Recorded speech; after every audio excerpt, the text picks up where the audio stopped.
সান্ডা খাওয়া জায়েজ কিনা? কফিলের ছেলে সান্ডা খেতে ভালোবাসে। সান্ডা এটি একটি আরবিয়ান তুমুল জনপ্রিয় খাবার। আরবের বেদুইনরা এটি বেশি খেত। এই সান্ডা খাওয়া আসলে জায়েজ না জায়েজ, হারাম না মাকরু? আসলে এই ব্যাপারে ইসলাম কি বলে?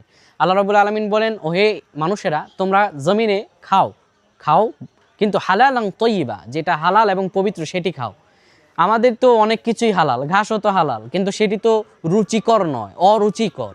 একজন সাহাবী জিজ্ঞেস করি, ইয়া রাসূলুল্লাহ, সান্ডা খাওয়া কি হারাম? রাসূল সাল্লাল্লাহু আলাইহি সাল্লাম বললেন, না, এটি খাওয়া হারাম নয়, আমি হারাম বলছি না, কিন্তু এটি আমার কাছে অরুচিকর লাগছে।